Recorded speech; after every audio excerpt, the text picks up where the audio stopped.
leitura e em seguida a mensagem com o nosso irmão Cláudio.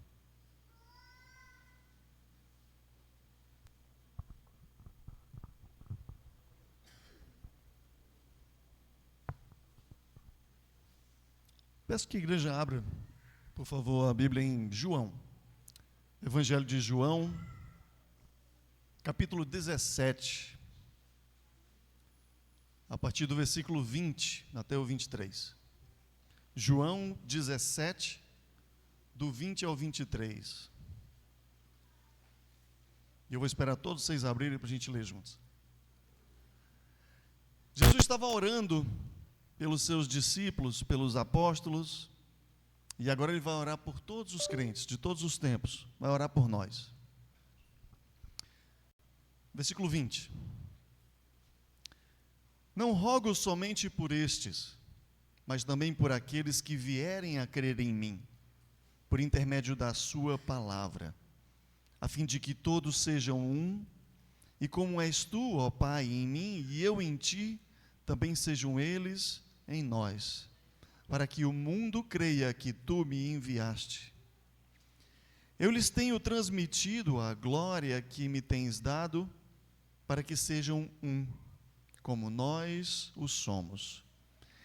Eu neles e tu em mim, a fim de que sejam aperfeiçoados na unidade, para que o mundo conheça que tu me enviaste e os amaste, como também amaste. Amém. Amém.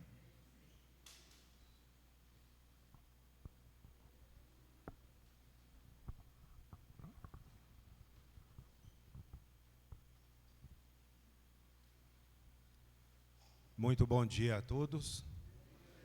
Que a graça e paz do nosso Senhor Jesus esteja com cada um aqui nessa manhã.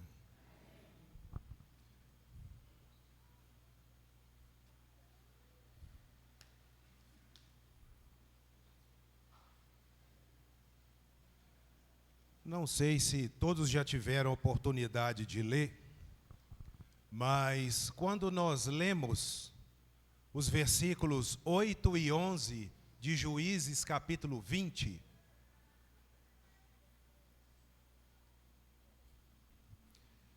nós percebemos que existe uma expressão em comum que se destaca, que diz o seguinte: como um só homem.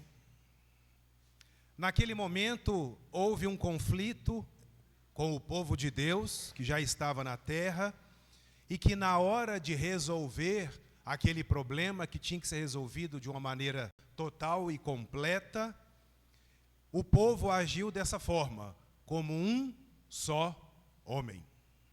E isso nos mostra que no passado, o povo de Deus era um povo unido, coeso. Ah, Cláudio, mas eles tinham falhas. Unido, coeso, com falhas, mas que amavam a palavra de Deus e o Deus da palavra. Eles unidos, juntos, agiam de forma a encontrar soluções e ações para resolver os problemas. No Novo Testamento, esse tipo de situação também acontecia com o povo de Deus. Quando você lê em Atos 2, de 42 a 44, isso é visto, principalmente no versículo 44, onde diz que todos os que creram estavam juntos e tinham tudo em comum. Era um povo unido e coeso.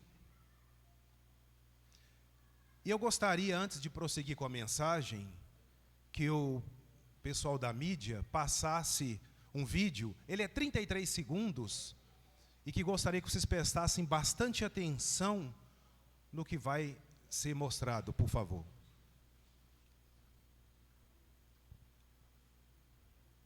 Eu só peço, antes de passar, que quando você lê, às vezes precisamos de amigos, troque a palavra por irmãos, por favor. Pode colocar.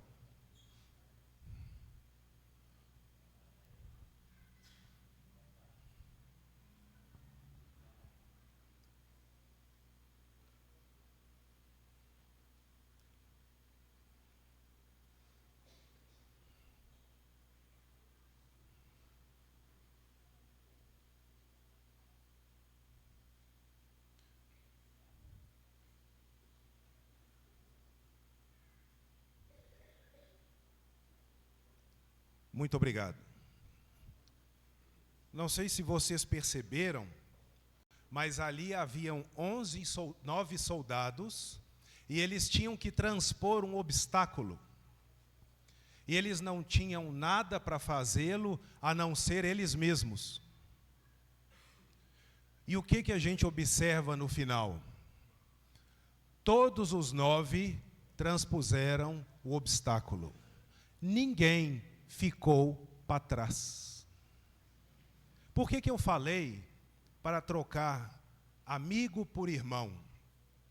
Porque nós somos um corpo, assim bem ajustado, totalmente ligado, unidos em amor. E o desejo nosso é de que ninguém, absolutamente ninguém, fique para trás. Aquele muro é um obstáculo que nós podemos colocar o que quer que seja, problemas na nossa vida, o mal, o pecado que tenazmente nos assedia e que quer nos deixar de um lado, separado de Deus. Mas da mesma maneira como aqueles soldados agiram como um só homem, eles venceram. E eu creio piamente que nós, como povo de Deus, conosco não será diferente. Nós somos soldados de Cristo, é o que diz 2 Timóteo 2, de 3 a 4. Nós estamos em guerra. E é o que Paulo fala lá em Efésios 6, 12. Mas apesar de nós acharmos que a nossa guerra é contra o ser humano, Paulo deixa muito claro que a nossa guerra não é contra carne e sangue, mas sim contra as potestades do mal. O nosso inimigo, ele é mortal.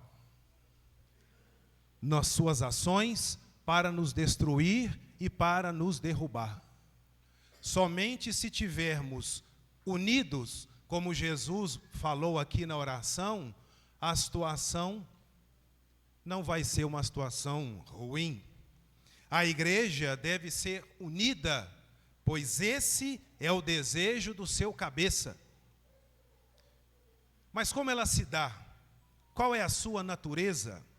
Entender a unidade pela qual Cristo orou antes de sua morte nos ajuda a entender melhor o próprio corpo, a própria igreja. Vamos olhar 3 coisas nessa manhã. Primeiro, unidade ao tornar-se parte de um corpo. Tentemos compreender a unidade dada por Deus ao corpo de Cristo como um único povo. O Novo Testamento, ele fala de uma unidade que é natural e básica em Cristo. E ela ocorre pela graça de Deus, quando uma pessoa entra no corpo de Cristo pelo batismo. Atos, capítulo 2, versículo 38 em diante. E quando isso ocorre, a pessoa passa a participar dessa união e ela entra em combate. O mundo do Novo Testamento, ele era dividido em 2 comunidades principais, os judeus e os gentios. E a divisão entre esses 2 grupos era tão intensa e forte quanto qualquer divisão racial dos nossos dias atuais. Mas Paulo afirmou, lá em Gálatas 3, 28, e Efésios 2, de 14 a 16, nós não vamos ler por causa do horário, que os judeus e os gentios tinham se tornado um em Cristo. E Cristo, através da sua morte na cruz, ele uniu todas as pessoas que vêm a ele, independente do seu passado, da sua cor ou da sua raça. Nós somos um em Cristo Jesus. E o mesmo se aplica à igreja hoje. Nessa unidade divina, todas as diferenças raciais, sociais, familiares e de nacionalidade são eliminadas. Cada pessoa deve pensar de si mesmo somente o que ela é em Cristo, pois Cristo é o nosso Salvador e Ele é o Senhor de todos nós. Queiramos ou não, Ele é o Senhor de todos nós. E por meio de Cristo, as pessoas são reconciliadas a Deus. É o que diz Colossenses 1, versículo 20. E sendo assim, através dessa reconciliação com Deus por meio de Jesus, os discípulos de Jesus, os cristãos, são trazidos todos unidos uns aos outros para serem, como diz Efésios 2:22, edificados para a habitação de Deus no Espírito. Pois se o Espírito é um e não vários, todos temos que ser um para que esse Espírito em nós haja numa unidade perfeita, plena e completa. E ao entrarem no corpo de Cristo, aquelas pessoas se tornam um com todos os membros do corpo. A igreja precisa pensar e agir de acordo com essa verdade. Não deve haver grupos de oposição, nem barreiras, nem divisões e nem partidos no corpo de Cristo. Paulo fala isso muito bem em 1 Coríntios capítulo 1. Infelizmente, havia em Corinto uma igreja cheia de dons espirituais, mas cheia de irmãos carnais. E Paulo foi obrigado a falar duro com eles, dizendo: eu queria falar a vocês como espirituais, mas vocês são tão infantis, tão quinta série, que eu não pude falar com vocês como espirituais. Vocês deveriam crescer, amadurecer, virar gente. Aí sim eu posso falar com vocês da maneira que deve. Todos os membros se tornaram um com Cristo e com os irmãos. Segundo ponto, a igreja tem a unidade no ensino. Encontramos em Cristo a unidade no ensino. E ela é dada pelo Espírito Santo quando a pessoa entra no corpo de Cristo, mas ela é preservada pela obediência de cada membro aos ensinos da Escritura. Em Cristo eu sou liberto. Para fazer a minha vontade? Não, porque a minha vontade vai me levar para um lugar bem quentinho. Mas se eu faço a vontade daquele que me arregimentou, a situação tende a ser diametralmente oposta. Os cristãos são ligados pela unidade no ensino e na fé. O corpo de Cristo não é uma seleção de pessoas guiadas por crenças não comprovadas a respeito de Deus e pressuposições quaisquer. Os membros do seu corpo são unidos pela revelação divina da verdade que se encontra na pessoa de Jesus. A unidade bíblica ela baseia-se na palavra de Deus. No texto que o Rui leu para nós, no contexto da oração de Jesus, rogando por unidade, ele enfatizou a importância da palavra. Jesus disse que a palavra havia sido dada aos apóstolos, versículos 6 e 14 de João 17, que eles haviam guardado a palavra, versículo 6, que eles seriam santificados por essa palavra, e esta era a verdade, versículo 17 e 19. E o mundo creria em Jesus por meio da palavra quando os apóstolos assim pregassem. Verso 20. E eu tenho a convicção absoluta e total de que o mesmo se dá hoje. Ah, por quê, Cláudio? Porque nós cremos em Jesus e por meio da palavra dele dada a nós para pregarmos, o mundo irá conhecer a Cristo. Obviamente, Jesus queria que os seus seguidores fossem um no contexto de ouvir e pregar a palavra de Deus e a ela obedecer. E por que nós temos de obedecer a palavra de Deus para sermos um? É necessário obedecer a palavra porque jamais seremos um se não aceitarmos todos a mesma autoridade. A palavra de Deus, ela é autoritativa, é ela que manda, é ela que nos governa, é ela que nos dirige, é ela que nos consola, nos ampara, nos fortalece, é só ela. Ela é que nos mantém unidas em Jesus.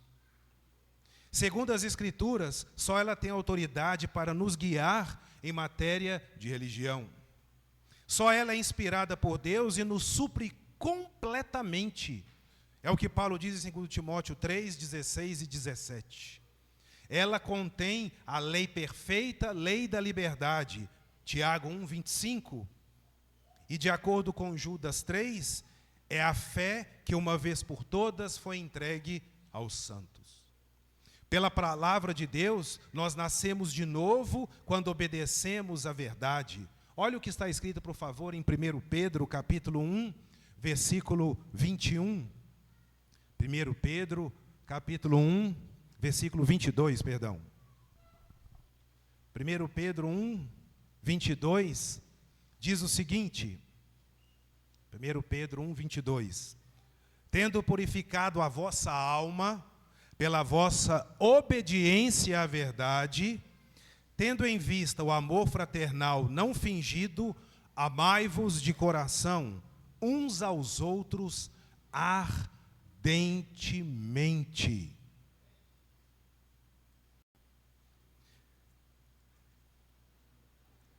E é pela palavra que nós seremos julgados. E quem falou isso foi o próprio Jesus.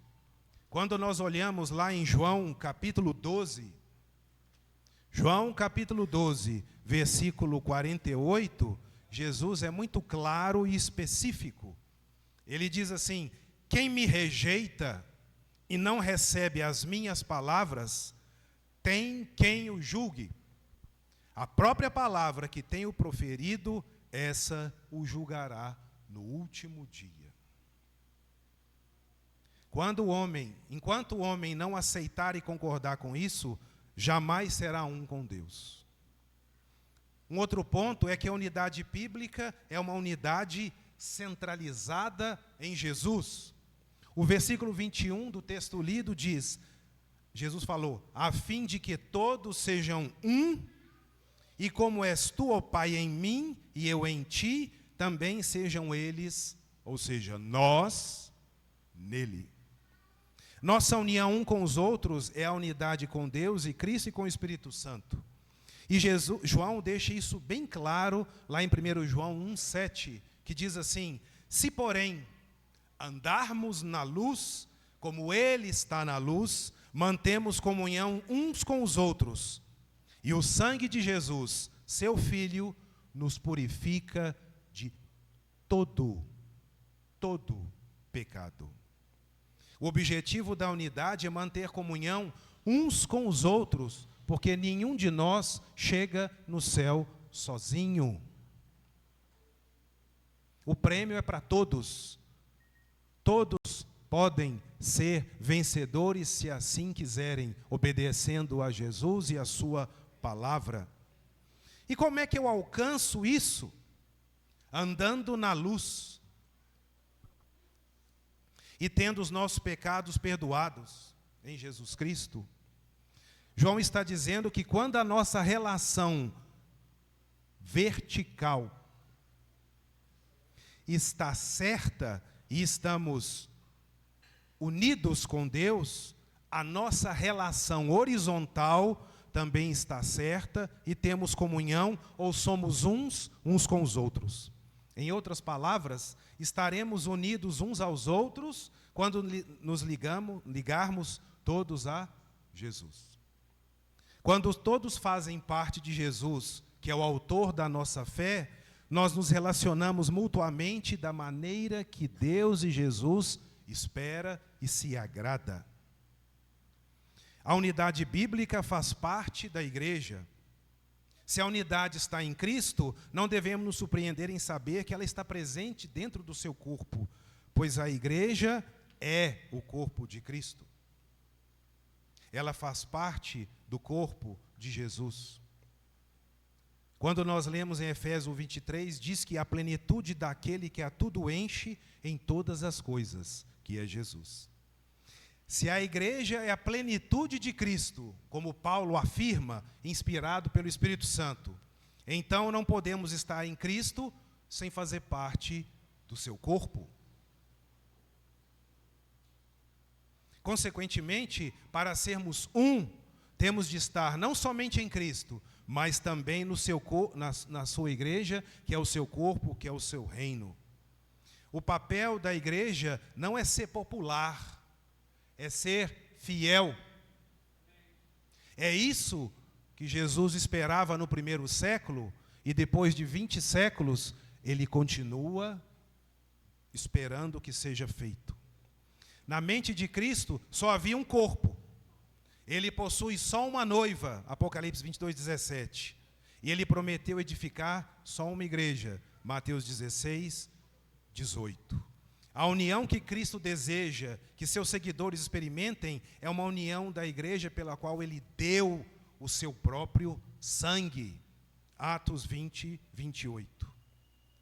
Paulo não simplesmente suplicou por unidade, como diz 1 Coríntios 1,10, mas ele disse exatamente o tipo de unidade pela qual estava rogando. Uma unidade de concordância, sem divisões, completa em mente e julgamento. Ou seja, uma união coesa e perfeita. E é esse tipo de unidade, ele emerge da submissão à vontade de Cristo. Lá em Filipenses 3,16, Paulo diz assim: andemos de acordo com o que já alcançamos. Não é para ninguém ficar para trás na unidade. Em 1968, no Sudeste Asiático, a guerra do Vietnã tomou uma virada de 180 graus. Ocorreu o que se chamou de ofensiva do Tet. Os Estados Unidos começaram a perder a guerra e começaram a perder muitos homens, equipamentos. Eles tiveram que fugir de Hanoi às pressas. E nessa fuga, 12 homens ficaram para trás, debaixo de fogo cerrado. Quando esses homens que estavam no porta-avião são e salvos, e isso é de domínio público, tem documentário falando a respeito. Quando esses homens mandaram a mensagem para os soldados que estavam no porta-aviões, dizendo que estavam sobre fogo cerrado, o comandante imediatamente elaborou um plano e mandou dois helicópteros carregados de Mariner para poder buscar os 12 homens. Final da história, os 12 foram resgatados, alguns feridos, mas os 12 vivos. E quando a imprensa foi questionar o comandante a respeito daquilo que ele fez, considerado por eles um desatino, pelo fato de ter que sacrificar mais homens, e por que não deixar 12 homens morrer, ele foi taxativo: sob o meu comando, ninguém fica para trás. Sob o comando de Cristo, é desejo dele que ninguém fique para trás, que ninguém se perca, que ninguém vá para um lugar quentinho, mas ele deseja que todos se arrependam, que todos sejam um com ele, que todos morem e habitem no mesmo lugar que ele habita, que é o céu. E em terceiro lugar, para finalizar, a unidade deve ser vista no viver diário do corpo de Cristo. A unidade que é concedida pelo Espírito Santo, quando a pessoa entra no corpo de Cristo, ela não só é preservada pela obediência de cada membro, ao pleno ensino das Escrituras, mas também é preservada pelo viver coletivo em conformidade com Cristo, numa aproximação prática e comum a todos. Paulo encorajou os irmãos de Filipos a viverem juntos em harmonia e em amor. Ele disse: completai a minha alegria, de modo que penseis a mesma coisa, tenhais o mesmo amor, sejais unidos de alma, tendo o mesmo sentimento. Filipenses 2:2. E no capítulo 4, verso 2, ele fala especificamente para duas irmãs: rogo a Evódia, e rogo a Sintique, que pensem concordantemente no Senhor. Ou seja, elas estavam em rixa, provavelmente uma contra a outra ou contra alguém da igreja, e Paulo as exorta dessa forma. E esses versículos, eles exigem necessariamente que cada membro do corpo viva de acordo com os ensinamentos bíblicos. Essa unidade prática em Cristo se desenvolve a partir de uma tentativa cuidadosa por parte de cada irmão e irmã do corpo de Cristo de pensar no outro com amor e graça. É trazer à mente e à prática o ensino de Jesus de que não pense de você de maneira exagerada, mas considere sempre o outro em relação a você. O cristão deve impor menos suas opiniões e desejos e viver mais a opinião do que aquilo que a palavra diz. Jesus foi bem taxativo para sermos para que não viéssemos a fazer nada por egoísmo ou uma visão cega. Pode visão cega? Claro que pode. O próprio Jesus falou que o cego estava guiando outro cego para cair no barranco. Mas devemos agir com humildade de mente e considerar os outros mais importantes do que a nós mesmos. Filipenses 2:3. Não devemos buscar os nossos próprios interesses, mas sim os dos outros. Filipenses 2:4. Vivendo desse modo, vamos demonstrar de maneira singular para as pessoas de fora a mente de Cristo. Filipenses 2, de 5 a 8. Temos que ter na mente de que o que fazemos na vida ecoa por toda a eternidade.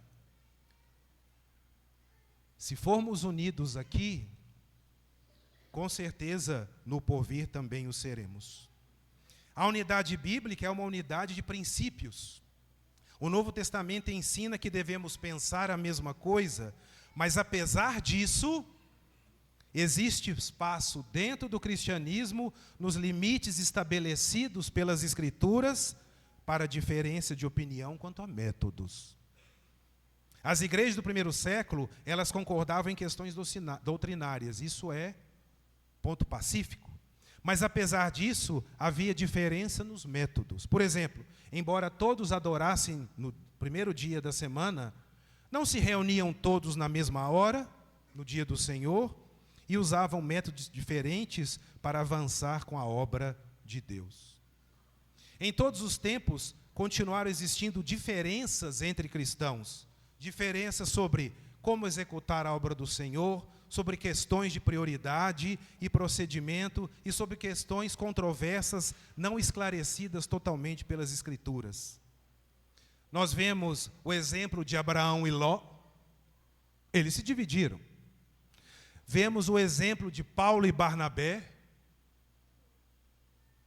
Divergência de opiniões, mas mantendo o ensino puro, santo e completo de Cristo. O que os cristãos devem fazer quando não há concordância? Devem aceitar a ideia de que haver unidade sem uma uniformidade completa existe.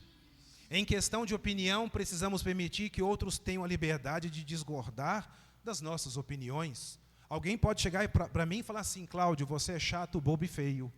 Outros irmãos podem dizer: você é só chato. Outro pode falar: você é só feio. Mas eu posso dizer que entre ser chato, bobo e feio, chato e bobo, eu consigo consertar. Mas feio, não. Como um irmão disse certa vez, em doutrina, unidade, em opiniões, liberdade, e em todas as coisas, o amor. Havia unidade entre os cristãos do Novo Testamento em questões de fé ou doutrina. Os cristãos podiam discordar, por exemplo, quanto à questão de opinião, mas todos concordavam com os princípios básicos do cristianismo. Quanto ao que é preciso para se tornar um cristão, para trabalhar e adorar como um cristão na igreja do Senhor e para viver a vida cristã, dando um testemunho sólido, coeso e completo de alguém que serve a Jesus. A unidade bíblica pode ser perdida. Quando você olha 1 Coríntios, capítulo 1, de 1 a 4, a gente olha isso. Vamos abrir rapidinho em 1 Coríntios, capítulo 1, 1 Coríntios 3, de 1 a 4, para a gente ver o que Paulo diz. 1 Coríntios, capítulo 3, 1 Coríntios, capítulo 3, de 1 a 4, diz assim: Eu, porém, irmãos, não vos pude falar como a espirituais, e sim como a carnais, como a crianças em Cristo. Leite vos dei a beber, não vos dei alimento sólido, porque ainda não podeis suportá-lo, e isso tendo todos os dons. Nem ainda agora podeis, porque ainda, com todos os dons, sois carnais. Porquanto, havendo entre vós ciúme e contenda, não é assim que sois carnais e andais segundo o homem? Quando, pois, alguém diz, eu sou de Paulo, e outro, eu de Apolo, não é evidente que andais segundo os homens? Na época do Novo Testamento, os cristãos eram todos um. Todos que estão na igreja, a qual Cristo morreu por ela, são organicamente um. E Paulo exortou os cristãos de Éfeso, em Efésios 4, 2 a 3, dizendo assim: com toda a humildade e mansidão, com longanimidade, suportando-vos uns aos outros em amor. Não é suportar de enfado, cansaço, que chatice, eu tenho que suportar. Não é nada disso. Mas em amor, esforçando-vos diligentemente por preservar a unidade do Espírito no vínculo da paz. Essas passagens dizem que, sendo um, devemos agir como se assim fôssemos. E é importante sermos um de acordo com a palavra de Deus, mas é igualmente importante cultivar as atitudes que nos levam a sermos um, em pensamento, sentimento e alma. Atitudes como humildade e mansidão, paciência, perseverança, perdão, afeto, renúncia. Isso tudo, estando sempre juntos à mente, trazendo cativos nossos pensamentos à mente de Cristo. E, acima de tudo, devemos nos esforçar para obter o amor, pois ele é o vínculo da perfeição. Colossenses 3,14. Finalizando, Jesus disse lá em Mateus 12, 25, com bastante clareza: todo reino dividido contra si mesmo ficará deserto, e toda cidade ou casa dividida contra si mesma não subsistirá. Para quem sabe ler, um pingo é letra. Esse é um alerta de Jesus, chamando a nossa atenção acerca da necessidade de estarmos unidos. A unidade dos cristãos devia ser o desejo mais valioso e importante no coração de Jesus, ou ele não teria orado por ela na noite anterior à sua morte. Portanto, é um exemplo a ser seguido por nós. A unidade bíblica não é mera cooperação entre corpos desiguais, nem é resultado de um acordo de concessão a ideias humanas. A unidade bíblica é, acima de tudo, baseada na palavra de Deus, ela é encontrada em Cristo, faz parte da igreja, é uma unidade de princípios básicos e ela é mantida por atitudes corretas. Quando você pega bruto, um diamante e uma grafita, você vai perceber que eles são iguais. Todos eles são formados de átomos de carbono. Mas você fala assim, ué, Cláudio, o grafite eu quebro assim, ó. E o diamante eu não consigo riscar. Tem uma diferença básica, que é a sua estrutura cristalina interna. A estrutura cristalina interna do grafite, ela é planar. A estrutura cristalina interna do diamante é tetraédrica. Ou seja, o diamante ele é coeso, firme, quase inquebrável. E é esse tipo de união que nós devemos ter no corpo de Cristo.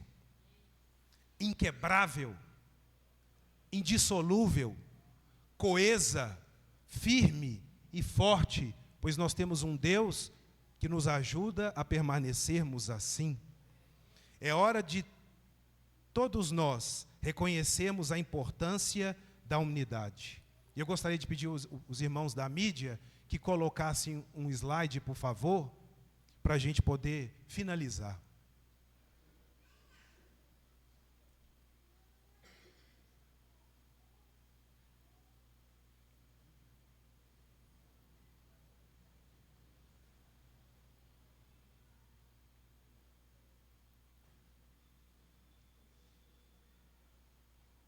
É a foto. Isso.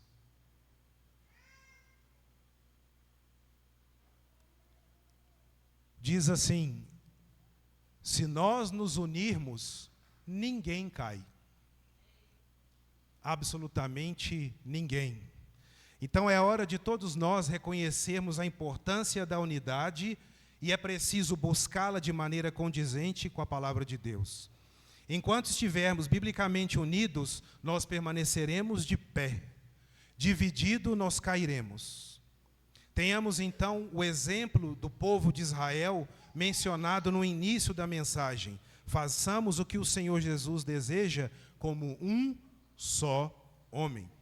Que o Senhor nos capacite a sermos sempre unidos com Ele e uns com os outros. Que Deus nos abençoe. Ronaldo, por favor.